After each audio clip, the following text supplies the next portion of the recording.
Jamaah, oh jamaah. Alhamdulillah. Alhamdulillahirrabbilalamin, senang sekali kita masih di Islam itu indah. Dan buat jamaah nih yang baru bergabung, hari ini kita sedang membahas tema oleh-oleh pahala bagi keluarga yang telah meninggal. Aku punya tayangan nih jamaah. Nasib pilu santri tak tahu orang tua tewas dibunuh. Kirim surat di hari kejadian. Kita lihat tayangannya jamaah, silakan. Ia pun belum mendapatkan izin keluar dari asrama sehingga kerap mengirimkan surat untuk kedua orang tuanya. Naas surat terakhir yang dikirimkan Erik tak sempat dibaca oleh ayah maupun ibunya. Pasalnya kedua korban, Sugiono dan juga Turyati, menjadi korban pembunuhan dan jasadnya ditemukan tergeletak di kebun sawit di Desa Solam Raya, Kecamatan Tebelian, Kabupaten Sintang pada Rabu 4 Agustus 2021. Kapolsek Ibda Jafendi Kusuma mengatakan di hari kedua orang tuanya ditemukan tewas. Erik menitipkan surat agar dikirimkan via WhatsApp pada orang tuanya. Tak sampai pesan tersebut dibaca, Erik kemudian dijemput dari asrama karena sang ibu ditemukan meninggal dunia. Dalam pesan tersebut, Erik tampak menanyakan kabar sang ibunda dan juga sang ayah. Dalam pesannya, Erik juga meminta dibawakan beberapa makanan dan juga pakaian yang tak ada di pesantren. Ya Allah ya Rob, semoga Erik kita doakan ya sama-sama ya jamaah, semoga tetap selalu diberikan kesabaran dan ketabahan ya, kuat dalam menjalani hidup, dan kita doakan yang terbaik ya jamaah untuk Erik dan juga kedua orang tuanya, Masya Allah.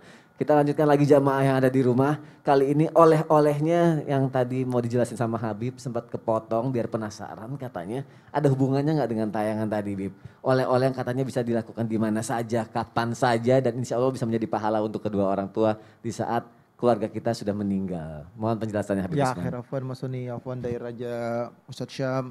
Bismillahirrahmanirrahim. Allahumma sholli ala sayyidina Muhammad wa ala ali sayyidina Muhammad. Oleh-oleh selanjutnya yakni adalah membacakan Al-Quran untuk orang tua kita, istri kita, suami kita, anak-anak kita yang telah berpulang ke rahmatullah.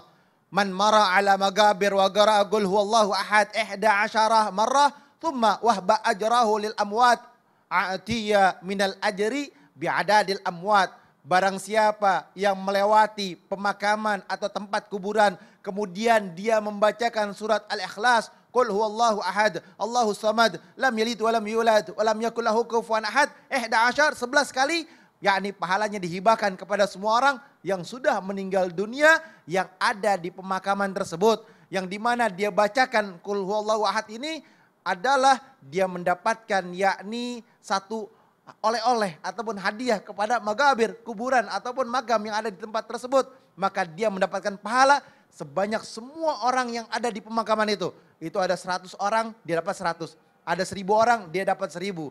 Dan juga kalau misalkan dia membacakan daripada Quran, surat Al-Fatihah, tambah lagi dia mendapatkan pahala. Tidak ada mayit yang berada dalam kuburnya kecuali dia seperti orang yang tenggelam. Yakni dia meminta pertolongan. Kal garikil mugawath, yaitu dia minta pertolongan sangat. Seperti apa? Seperti orang yang dimana cuma tangannya kelihatan. Kalau misalkan ditarik dia selamat. Fatihah, baca kulhu 3 kali, baca falak, baca annas, atau dia baca Quran surat Yasin, itu pun diperbolehkan. Untuk siapa? Untuk keluarganya, sanak familinya, siapapun mereka kita doakan. Dengan tujuan apa? Dengan tujuan kita memberikan satu hadiah terhadap keluarga kita, itu yang dia perlukan. Karena apa? Itu tidak mempunyai nilai yang kecil, tapi nilai yang sangat besar. Lebih mahal daripada dunia beserta isinya. Anda punya mobil mewah, rumah mewah, itu gak ada harganya kalau sudah ada di dalam kubur. Karena apa? Di dalam kubur itu yang mereka minta, yang tadi disampaikan oleh Dai Raja, apa yang beliau sampaikan? Anak yang soleh. Kita perlu anak yang soleh, kita perlu anak yang soleha, yang mendoakan kita. Tidak ada nilainya. Apa yang tidak ada nilainya? Harta, emas, perak atau apapun di dalam kubur. Yang nilai adalah doa kalian, Fatihah kalian, baca Yasin kalian. Terhadap siapa? Terhadap orang tua kalian atau keluarga kalian yang telah berpulang ke rahmatullah. Kita kalau misalkan habis sholat, kita punya orang tua yang berpulang ke rahmatullah meninggal. Ayo bacain Fatihah. Al-Fatihah Tsummal Arwah khususan. Sebutin niatnya, binnya siapa, Al-Fatihah, baca Fatihah 1 kali. Kalau misalkan dia bisa ada waktu luang, baca Kulhu 3 kali, atau baca Kulhu 11 kali, baca Al-Falaq 11 kali, baca An-Nas 11 kali, ataupun misalkan dia punya waktu luang, dia bacakan Quran surat Yasin, dia bacain Yasin dari awal sampai akhir. Punya waktu luang, niatin khataman Quran atau khatmul Quran dari awal Al-Fatihah sampai habis, sampai 30 juz atau 6.666 ayat atau 114 surah. Yakni yang dimana dia bacakan tujuannya untuk keluarganya yang telah berpulang ke rahmatullah. Ini bernilai besar, ini yang bernilai luar biasa. Ayo, kalau misalkan punya waktu luang, punya waktu yang dimana dia tidak bermanfaat, cuma main handphone doang, Fatihain buat keluarganya. Insya Allah niscaya kamu kalau besok meninggal, ada keluarga kita yang Fatihain buat kita. Karena apa? Ada timbal balik satu hal yang kita kerjakan dengan kebaikan. Kita biasa ngirimin Fatihah buat orang tua kita, besok anak kita akan Fatihain kita.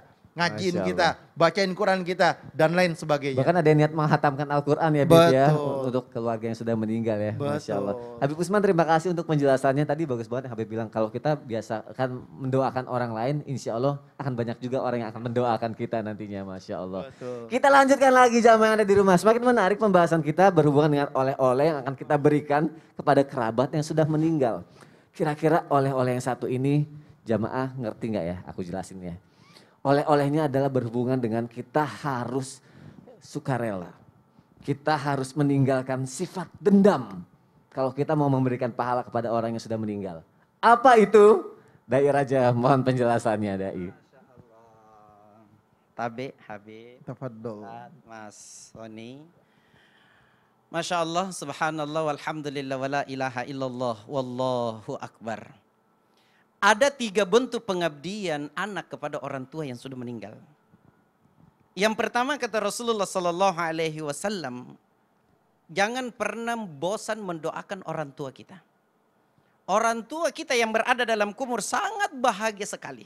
Dan jangan cuman setelah selesai sholat baru kita berdoa. Setiap melakukan kebaikan, ngomong kepada Allah. Ya Allah, saya bisa melakukan seperti ini. Itu karena didikan orang tua saya. Saya bisa berbuat seperti ini. Itu karena perintah dari orang tua saya. Masya Allah, di dalam kubur orang tua kita akan mengatakan, saya bersyukur kepadamu ya Allah karena anakku masih sempat mendoakan saya. Yang kedua kata Rasulullah Sallallahu Alaihi Wasallam, sedekah seperti yang saya sampaikan tadi. Yang ketiga, jalin silaturahim kepada siapa saja.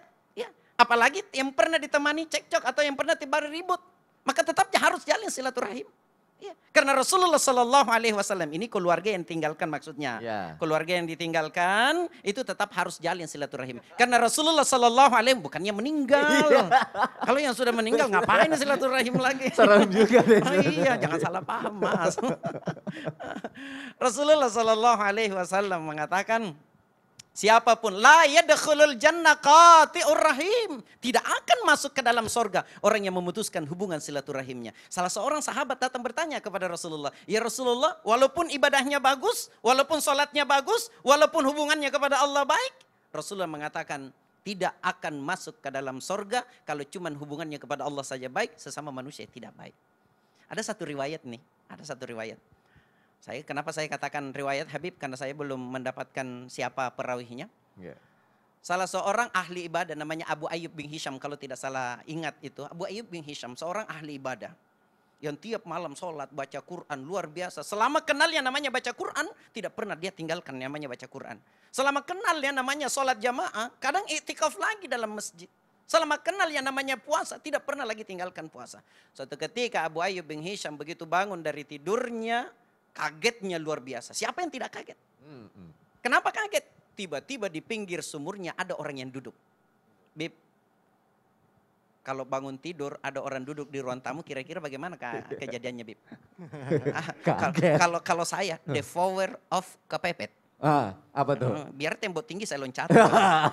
Siapa yang mau tinggal? Tiba-tiba punya kekuatan ya. Apalagi kalau panjang rambutnya, baju putih, sudah selesai.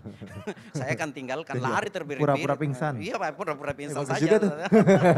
Pura-pura pingsan. Ini Abu Ayyub bin Hisham langsung memberanikan diri. Assalamualaikum, siapa engkau? Yang duduk di pinggir sumur mengatakan, saya malaikat yang ditugaskan Allah mencatat orang-orang yang cinta kepada Allah. Tersenyum Abu Ayyub bin Hisham. Beliau mengatakan, berarti saya termasuk di dalamnya. Malaikat ini mengatakan tidak. Kenapa tidak wahai malaikat? Setiap saya mau catat namamu dalam buku ini Allah larang. Kenapa Allah larang? Hubunganmu kepada Allah baik, sesama manusia tidak baik. makanya kamu tidak akan masuk ke dalam surga. Pinsang Abu Ayyub bin Hisam, begitu siuman baru dia sadar. Oh ternyata memang selama ini saya sombong dengan ibadah yang saya lakukan. Saya tidak pedulikan hubungan sesama manusia. Makanya harus kita perbaiki, siapapun dia datang minta maaf. Kalaupun kita sudah minta maaf, apalagi keluarga almarhum yang ditinggalkan. Ada orang yang pernah ditemani ribut, datang ke sana mintakan maaf untuk orang tua kita yang sudah meninggal. Masya Allah. Makanya harus sukarela dan tidak ada dendam kalau yang namanya silaturahmi ya. Silaturahim ya. enggak ada dendam. Nggak ada. Kalau nggak akan Masya terjadi Allah. silaturahim itu. Dan yang melakukannya adalah keluarga yang ditinggalkan lu. Kalau orang Makassar bilang, "Oi, dunia ji." Apa itu? Ini dunia singkat. Oh, Ini dunia dunia. singkat, enggak usah kita persoalkan yang inilah. Ayo kita perbaiki hubungan kepada Allah dan sesama Masya manusia. Allah. Dan itu yang paling pentingnya jangan cuma kepada Allah saja tetapi kepada sesama manusia. Ya, hablum minallah wa hablum minannas. Dai Raja terima kasih untuk penjelasannya. Masya Allah bermanfaat sekali jamaah yang ada di rumah. Pastinya. Dan akan sekarang nih, oke siap ya. Jamaah harus siap-siap nih. Sekarang aku mau ngebacain pertanyaan yang udah masuk ke media sosial Islam itu indah. Langsung aja kita masuk ke segmen Tanya Dong Ustadz. Kami semua tanya dong Ustadz. Alhamdulillahirabbil alamin. Banyak sekali jamaah yang bertanya. Masya Allah senang sekali. Wadah siap ya mau ngasih oleh-oleh buat kerabatnya. Langsung aja aku bacain. Sekarang dari Instagram @Afrol. Gimana bacanya nih? Nah, dia bilang AFRLL 09. Artinya apa itu? Assalamualaikum Pak Ustadz. Apa hukumnya menggelar acara pernikahan di saat berduka? Sedangkan acara pernikahannya sudah direncanakan dari setahun yang lalu. Tapi Allah berkehendak lain. Bapak saya sudah meninggal terlebih dahulu. Apakah pernikahannya harus ditunda sampai 100 hari kepergian bapak saya? Mohon pencerahannya Pak Ustadz. Terima kasih. Habib Usman mohon jawabannya Habib. Bismillahirrahmanirrahim. Allahumma sholli ala sayyidina Muhammad wa ala ali sayyidina Muhammad. Kita harus melihat nih kapan meninggalnya. Kalau misalkan meninggalnya pas hari H, misalkan hari Senin meninggalnya. Terus mau nikahnya hari Selasa, tunda dulu 3 hari atau 4 hari. Setelah 3 hari baru dilanjutkan. Jangan nunggu sampai 40 hari, 100 hari, jangan. Karena an-nikahu barakah wa isaruhu ma'na. Nikah ini adalah keberkahan dan di mana siapa orang yang menjalankan sebuah nikah mengikuti sunnahnya baginda Nabi besar Muhammad SAW. Wala taqrabu zina, jangan dekati zina karena takutnya dalam keadaan sedih, bimbang, gula-gulana, akhirnya pelukan, pegangan, akhirnya sedih-sedihan megang kepalanya, akhirnya zina. Nggak boleh. Udah nikah aja bismillah. Nikah kalau misalkan kamu diramein dulu, nikah dengan secara syariat agama.